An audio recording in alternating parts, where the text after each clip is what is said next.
The groups have been announced for World's Strongest Man. I'm going to talk about them over here in full. I've looked at my group. I've looked at all the other groups. I have my predictions for who I think will get through and dark horses in each group. I've done a full prediction for my own group and for Tom Stoltman's group, because his group looked particularly difficult, and I wanted to see how that would shake out if I went event by event. Now, the events in the heats are a loading race with sandbags from 120 to 150 kilos, moving to a sandbag toss where we have 10 sandbags of 30 pounds throwing over a 3.7 meter bar. We have deadlift for reps at 360 kilos, an overhead medley, which goes 2 reps on a dumbbell at 90 kilos or 200 pounds, and then 2 reps on a barbell, axle, and log each, all at 315 pounds or 350 pounds or 150 kilos. We finish up with stones of the world, which is going to be a stone press, a stone to shoulder, a stone carry, and a stone load. A lot of challenges in there, a lot of volume in there. Without further ado, let's talk about the groups. Now, to get into my group first, it is myself, Paddy Haynes from England, Wes Derwinski also from Canada, Bryce Johnson from America, and Matt Ragg from New Zealand. Now, I've gone through all of these events. I'm going to tell you who is the top 2 and who I have as the dark horse in each event. Starting with the loading race, I believe myself and Paddy Haynes will be top 2, and I think Wes Derwinski is the dark horse to sneak in there on that event if someone makes a mistake. Going into the sandbag toss, I think Wes Derwinski comes out on top. His sandbag throwing is unbelievable. I believe I'll come second. Last year at World's Strongest Man, we had a joint world record in the keg toss for height, so we're both quite good at throwing. Moving to the deadlift, this is an extremely strong deadlift group, and 360 kilos for reps. It's 800 pounds. It sounds like a lot, but for us, it's not really. I know that I'll be capable of about 12, but Paddy Haynes and Matt Ragg will be right up there as well. So I believe I will come in first in this event. I have Paddy Haynes in second and Matt Ragg as the dark horse. Moving into overhead medley, again, I think I'm going to come out on top on this one. My training for this has been going really well, and whilst this group is really strong in deadlifts, it's not as strong in overhead pressing. Paddy Haynes, this is sort of the chink in his armor. Wes Derwinski struggles with the axle and the clean there, so maybe he's cleaned that up since last year, but will be difficult to get through. And then Matt Ragg, he probably will get through all of this, but a little bit slower than myself. And Bryce Johnson, I don't know too much about his overhead pressing, but based on previous results, it looks like when you stack a lot of reps on top of each other, he struggles a little bit more. Couple that with a very large man in hot weather, maybe that impacts him. Regardless, I have myself winning this. I have Matt Ragg in second, and I have Bryce Johnson as the dark horse. And lastly, stones of the world. It starts with a stone press, and this is a very difficult movement. You can't get the same leg drive into this like you can in other overhead implements. So we're back to raw overhead power. I believe this is why we'll win this event. I have in second place Bryce Johnson, and in third place Matt Ragg.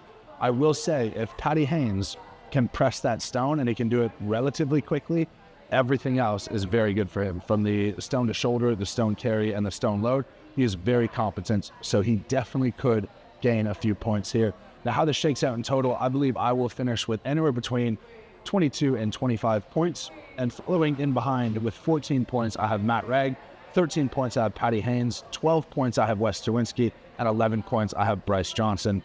Moral of the story, I think that second group of guys, the guys behind me, I think it will be an absolute dogfight into who gets that second spot to make it into the finals. And I genuinely believe that any of them could. All it takes is Paddy to press out that stone really well. It takes Wes to get some points on the deadlift and have a good deadlift performance and get through the overhead events okay, because Wes has some really strong events. It would take Bryce maybe being a little bit quicker on the loading medley, a little bit better on the sandbag toss than I would have expected, and that would get him in. It's just these small margins of error in that group. But regardless, I think I will stand a very good chance if I go out and execute. If I don't, it's World's Strongest Man. It's the strongest man in the world. You're not going to have a horrible day and still expect to do really well. So that is my group. Moving into the next group with Tom Stoltman, Austin Andrade, Thomas Evans, Jakob Schoonwinkel, and Eddie Williams. On paper, I looked at this and I thought that is an extremely difficult group. And I thought I'm going to run through every single one of these events as well and see where it shakes out. So starting with the loading race, I think it's fair to say Tom Stoltman's a heavy favorite in this. He is so fast on loading races and amazing with sandbag pickups. I try to pick up some tips on how he gets the bag off the ground so quickly. But alas, Tom Stoltman will win that. I believe Thomas Evans will come in second, Eddie Williams as the dark horse. But it's not the fastest group in the world. It's a very, very strong group, not necessarily fast. Moving to the sandbag toss, this is another event that Tom Stoltman thrives in. With his height, his leverages, and his strengths, I believe he's going to win this event as well. I have Thomas Evans in second and Austin Andrade as a dark horse. For the deadlifts, I have Austin Andrade winning the event. I have Thomas Evans in second, and I have Tom Stoltman in third.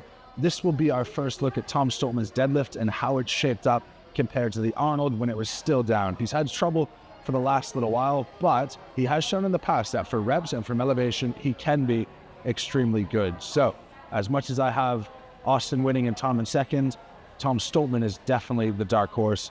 I have Jakob Schoonwinkel as the dark horse as well, because before his ACL injury, he has done really well on deadlifts. For the overhead medley, I have Thomas Evans in first. He is unbelievable moving through overhead implements. He's proved that many times before. He won the overhead medley amongst all 30 competitors when it was logs all in a row, and that was in 2023. So I think Tom comes out on top there, Tom Evans. I believe Tom Stoltman will come in second, Austin Andrade in third as the dark horse for that event. Finishing up with Stones of the World, in first place I have Austin Andrade, second place I have Tom Stoltman. Now, I only say that because Austin seems so comfortable shouldering stones, and it's a bit of an uncomfortable movement for Tom based on the performance at the Arnold. But at this stage, regardless, I think that that will secure him the spot in the finals. I have Eddie Williams as the dark horse. To roll through the points here, with 21, I have Tom Stoltman. With 19, I have Thomas Evans. And with 17, I have Austin Andrade. I believe those three guys are going to be the ones to look out for making it through to the finals. Moving through groups now, not going through every event individually, but next group up, we have Shane Flowers, Lucas Hatton, Mateusz Evans Nana, and Reino Nell. A very deep group, very interesting. And it looks like Lucas Hatton got a top seed at World's Strongest Man, which is well deserved, but very unexpected based on doing no qualifying pathway whatsoever. But his second place at the Arnold likely secured him that top spot. I say that because the next best in that lineup is Mateusz, and I don't believe Mateusz has done enough in the past year to warrant a number one. So Mateusz is probably the number 2 seed in that group. And I believe those are the two guys who will make it through to the finals. I have Reino Nell as the dark horse to look out for potentially cracking through. Shane Flowers is another dark horse to crack through, but I believe if I had to put money on it, Lucas Hatton and Mateusz come through and go through to the World's Strongest Man finals. Next up, we have Max Boudreau, Andre Fortu, Tristan Hoth, Trey Mitchell, and Luke Richardson. This is the deepest, most even group of the entire contest. I have Trey and Luke Richardson coming in as the favorites, I think, to get through the World's Strongest Man finals, but I have every single one of the other three guys as a dark horse to make it through. I cannot pick this one. Max always turns up at World's Strongest Man in good form, and if he's recovered from his injury, I believe that he will be forced to be reckoned with, and he has some great events. Sure, there's the deadlift, but he's got throwing, he's got overhead press event, he's got his the Stones of the World where the load and the carry, they're all things that he can do relatively well. Andre, amazing showing last year, and seems to constantly be improving and phenomenal overhead with no real weakness. He's got a great deadlift as well. And Tristan Hoth won his group last year, so how do you not pick him as someone who could also get through this year? Moving on to the final group, we have Andy Flane, Nick Gardione, Pablo Cordiaca, Evan Singleton, and Luke Stoltman. For me, Evan and Luke Stoltman will get through this, and I believe this is one of the easier ones to pick, although Pablo absolutely does have a chance, especially considering that he might not come last in the deadlift. If he could get over Luke Stoltman in the deadlift, he's very fast, he's a good thrower, and he will be strong enough to press the stone in these Stones of the World, so that could throw a little wrinkle in things, but those three guys, to me, are the ones to look out for to go through to World's Strongest Man finals. Let me know what you guys think. Pop it down in the comments. Who is the person that you're looking out for the most, the one that you're most excited to see, who maybe hasn't been able to show what they're capable of? I think a lot of people are excited to see Reino Nell in particular, as am I. Regardless, I am looking forward to coming ready, turning up in great shape. I feel really, really strong at the moment.